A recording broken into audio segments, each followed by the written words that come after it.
Donald Trump visited a black church over the weekend in an attempt to win over black voters and also find out what a church is and why people keep going into them. And who's that loser nailed to the cross? Maybe it's Jonah Goldberg, since he looks Jewish and obviously can't afford a pair of pants. After the church visit, Trump issued a statement calling for a new age of civil rights, including the right to a safe neighborhood, the right to school choice, and the right to not have your job sent to Mexico, where they're killing us on trade, folks, let me tell you. Plus, they're all like brown-skinned and stuff. No offense. Trump received a standing ovation at the church, causing Democrats to panic and stampede through the streets, screaming, "Oh my God, the Negroes are thinking for themselves. Someone cut the news feed before everyone sees." Reuters did, in fact, stop the news feed, and the major networks then broadcast 30 seconds of dead air with the caption, "No black people are applauding for Donald Trump." Law enforcement was then able to persuade the stampeding Democrats to return to their homes without using any false statistics to incite riots in black communities, and the incident ended peacefully. In the aftermath of the Democrat panic, the Clinton camp issued its own list of civil rights that it would pretend to offer to black people until after the election, when they would forget about them. These Democrat civil rights include the right to alienate the police who protect your neighborhood so that crime rises and more black people are killed, while white liberals congratulate themselves on their racial awareness. The right to receive money from the magical government money place so that you never need to take responsibility for improving your own life, but only have to continue to vote for the nice, magical Democrat magic people who create the money in the magic place while your life and your neighborhood disintegrate around you. The right to act cool and speak English badly so that young white people admire and imitate you for a few years just before they go to college and get jobs while you remain unemployable. And of course, the right to get upset and hold protest marches over minor insults so that you don't notice the fact that the Democrats aren't doing anything for you besides ginning up your anger whenever they need to distract you from the fact that they aren't doing anything for you. Polls now show that 115% of black people will vote Democrat even if they have to come back from the dead to do it. As for Donald Trump, he emerged from his visit to the church with a new understanding of the nature of God. I say God is the ultimate. You know, you look at this incredible, here we are in the Pacific Ocean. How did I ever own this? I bought it 15 years ago. I made one of the great deals, they say, ever, this piece of land. I have no mortgage on it, as you, I will certify and represent to you. We'll see that. And I was able to, buy this and make a great deal. That's what I want to do for the country, make great deals. We have to bring it back. But God is the ultimate. I mean, God created this. Yeah. And, here's the Pacific Ocean right behind us. So, nobody, no thing, there's nothing like God. God responded by sending out a memo reading, quote, "Someone please find me a new country to lavish blessings on. This one is obviously over." Trigger warning, I'm Andrew Klavan, and this is The Andrew Klavan Show. What the hell did he just say? I made a great deal. There must be a God. All right. Well, we made it through the Klavanless weekend, all of us but Phyllis Schlafly. She was old. She couldn't quite take the third day of the Klavanless weekend, and she passed on. I mean, she was actually a great woman. She really was a great conservative leader. Marshaled an army of housewives and stopped the Equal Rights Amendment dead in its tracks back in the 1970s. It was cruising on. It was cruising to victory. And, it would have been a disaster, too, because, the Constitution gives everybody the same rights. There's no men's rights and women's rights in the Constitution. Everybody has the same rights. The ERA would only have been a tool for leftists to beat people to death with, as they use the same way they use Title IX. Everyone just assumed it was going to pass. It was just rolling to passage. And Phyllis Schlafly basically single-handedly stopped it. And I think that was a really positive thing. And it also proves, it reminds you that the progressive future is only the future in the sense that death is the future. It'll come eventually, but it doesn't have to come today. And every day you hold it off is a good day. And Phyllis Schlafly gave us a lot of good days. So rest in peace. What else happened? Gretchen Carlson settled her sexual harassment suit with Fox News for $20 million. It's like, someone please pinch my butt, Not because I want the money, I'm just lonely, but that was quite a victory for Gretchen Carlson. And Greta Van Susteren is done. and she's going to leave, and Brit Hume will take her show over for a while. I think, by the way, that this is just the beginning of what you're going to see at Fox News. I think there is going to be a huge upheaval. I would say that Fox News before the election and Fox News after the election are going to be two entirely different Fox Newses. I think they've run out their string on what they were doing, as a lot of conservative media has, and maybe the conservative movement altogether, for all I know. But I think that's done. All right, so we're on Facebook for 15 minutes and YouTube. And then we vanish into thin air, into thin air. And you have to find us at the Daily Wire or iTunes or SoundCloud. And you must subscribe, because this is a short week. The mailbag is tomorrow. So send in your questions about politics, about the culture, your love life. Answers are guaranteed 100% correct, in my opinion. But please sign on. And if you want to talk about stuff you like, I'd like to hear about that as well. And we want to hear from you. And finally, one last thing I'd like you to do is go on to Amazon or your favorite book place and pre-order The Great Good Thing, A Secular Jew Comes to Faith in Christ, my memoir. I got my first actual hard copy over the weekend, so it's obviously out. Once Amazon gets it, they don't care. The pub date is September 20th, but Amazon doesn't care, and they'll send it to you. So you can get it, The Great Good Thing. All right, this is it. Labor Day is over. The campaign begins in earnest. And what I saw, I may be the only person who's seeing this, and I may be completely wrong. I said this before the holiday. I say it again after.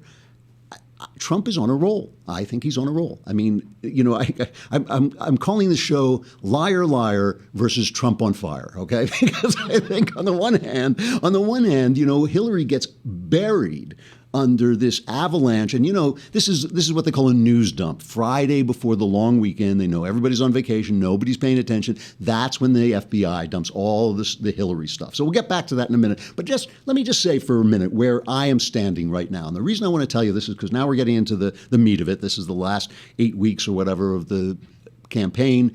This is the heart of it. And I've tried to be, and will continue to try to be, as completely objective and fair as I can, just telling you what I see, what I think the reaction is going to be by the people. I've said that it's hard to predict. It's such a weird thing. I have to admit, at this point, I've said a million times, I've lost this election. And the reason I say I've lost this election is because there is no candidate likely to win. There are only two candidates who are going to win. No candidate likely to win who will reduce the size and scope of government. What I'm looking for is entitlement reform and regulation pullbacks, and a little bit more of a muscular foreign policy with making sure that we're not getting slapped around like Obama is now at the meeting. He goes to China and little like functionaries are screaming at him. Get president off our runway. We don't want president. They don't give him a red carpet. Nobody respects us anymore because this guy is such a weakling. That's what I'm looking for, and I don't see anybody doing that. However, I have to be honest with you and tell you right at this minute, in my heart of hearts, I would say that I'm rooting for Trump. And I think it has less to do with Trump than it has to do with Hillary. I think she is as dishonest and selfish and greedy a candidate. And that, for a politician, that's saying something, I mean, when a politician stands out for her greed and self-interest and dishonesty, it's a problem. And I think more importantly, I think also, before I get into that, I think that also I know what president she's going to be. I know she's going to be a bad leftist president. I know bad, Supreme Court people.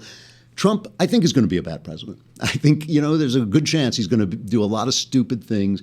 But there's a small chance he'll get it right. There's a small chance he will get a good Supreme Court judge. And I have to say, that's all I can. What else can I root for now? There's an article in Reason saying this is the worst thing for the Republican Party because the Republican Party will have to own whatever Trump does if he gets elected. It's better for the Republican Party for Trump to lose. What do I care about the Republican Party? They're not my country. The Republican Party is not my country. This is my country. And I think that there's a small chance that Trump will be somewhat better. And on top of this, I have to admit, I'm not proud of this, but I'm just telling you honestly, because I want you to know where my commentary is coming from. You can judge whether I'm still being objective or not.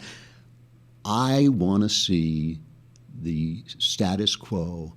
I want to see the elites, the people in government, discomfited, let me put it that way, or screaming with their hair on fire would also be another way of putting it. These people despise you. They despise you. They hate you. They don't want you to be free. They don't want you to decide how to spend your own money. They don't want you to take responsibility for your own mistakes. They don't want you to live an adult life where your life is run by you, governed by you, lived by you, the faults suffered by you, the achievements acclaimed by you. You didn't build it is their watchword. We do it. We're the ones who get it right. The only freedom they ever talk about are sex and drugs. They love sex and drugs because they make slaves out of you. I mean, I know, sex is fun. It's good. It has its place. It's an important thing. But, if you go around doing that all the time, you're either going to get sick, you're going to have children out of wedlock, things are going to not be so good for you, and you're going to turn to the government for support. And the government, remember, is not selling. The government is buying. They're buying your freedom when you give that money. They're not giving you anything. They're taking away your ability to do anything without them.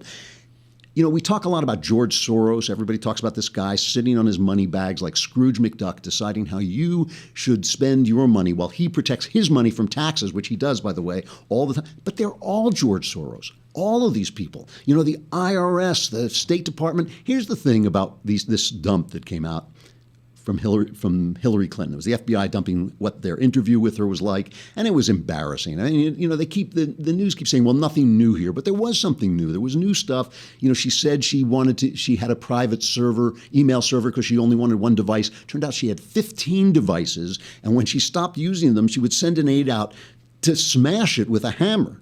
And then she would send someone out to smash the aide with a hammer so that he didn't come back and talk about smashing the... No, she didn't do that. But I mean, it was bad. She's smashing the thing with a hammer. She says she signs documents under oath. So this is perjury. She signs documents under oath saying she has been briefed on the confidentiality rules and how they work, and she understands them.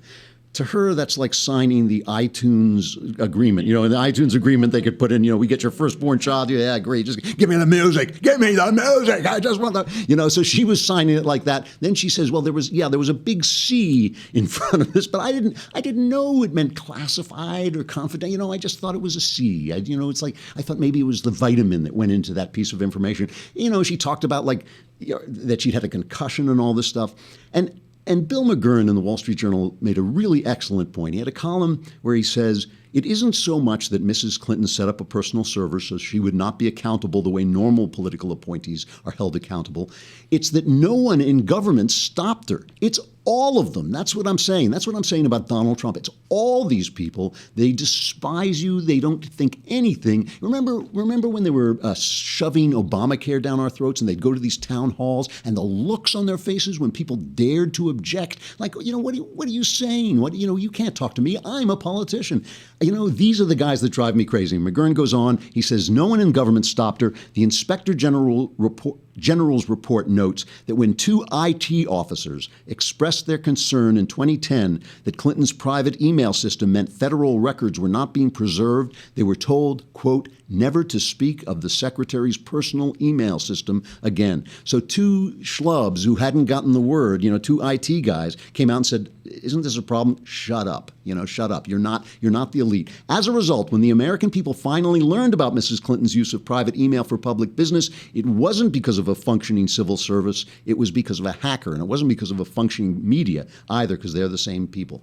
Even today, her former department is still resisting efforts to make public the emails she tried to hide. It's a disturbing pattern, and unfortunately, it's not limited to the State Department. There have been similar questions about the integrity and professionalism of the IRS ever since the American people learned in 2013 that it was unfairly targeting conservative groups seeking tax-exempt status, and is still doing. So no, we're going to have Kim Stossel on later this week, the terrific Wall Street Journal columnist. She's written an amazing book called The Intimidation Game about the vast machinery that the Obama administration has used to shut you up. They don't like him. They don't like you. That is what makes Trump, for all his enormous flaws, and by the way, I agree with the Never Trumpers about Trump. It's just I think that Hillary is worse than they think she is.